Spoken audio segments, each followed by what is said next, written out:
భార్య: మన కుటుంబ విషయాలు బయటకు తెలియకుండా ఉండేది మీ చేతుల్లోనే ఉందండి. భర్త: అదెలానే, నేనేం చేయగలను? భార్య: నేను కోపంతో తిట్టినా, కొట్టినా మీరు అరవకూడదు, సరేనా?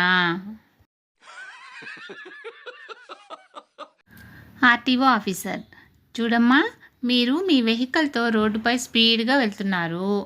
ఈలోపు మీరెళ్ళే దారికి మీ అత్తగారు, మీ అమ్మగారు అడ్డొచ్చారు. అప్పుడు మీరేం చేస్తారు? డ్రైవింగ్ నేర్చుకుంటున్న సుజాత: నేను ముందు మా అత్తగారిని గుద్దేస్తానండి.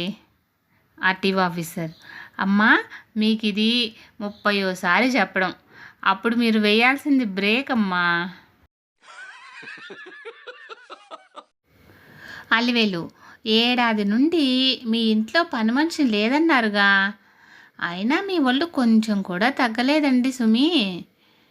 కనక మహాలక్ష్మి: పని మనిషి లేదన్నాను కానీ మా ఆయన లేడన్నానా? భక్తుడు: స్వామీజీ, మీకు ఇంత సహనం ఎలా వచ్చింది? స్వామీజీ: నేను 20 సంవత్సరాలు చీరల దుకాణంలో పనిచేశాను నాయనా.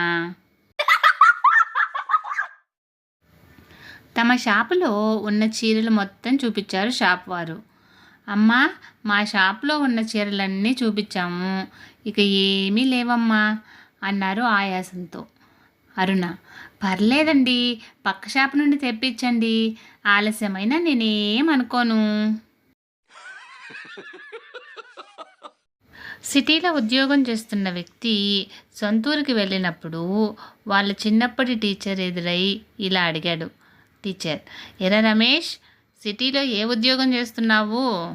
రమేష్: మేకప్ మ్యాన్గా చేస్తున్నానండి. టీచర్: మంచి ఉద్యోగం, దానికోసం ఏ కోర్స్ చేశావు? రమేష్: ప్రత్యేకించి కోర్సు ఏమీ చేయలేదండి. చిన్నప్పుడు అల్లరి చేసినప్పుడు మీరు పనిష్మెంట్ కింద గోడలకు సున్నం వేయించేవారు కదా, ఆ అనుభవమే పనిచేసిందండి. ఫ్రెండ్స్, ఇలాంటి మరిన్ని వీడియోస్ కోసం సన్ పాజిటివ్ థాట్స్ ఛానల్ను సబ్స్క్రైబ్ చేసుకొని సపోర్ట్ చేయండి. వీడియో నచ్చితే లైక్ చేసి షేర్ చేయండి.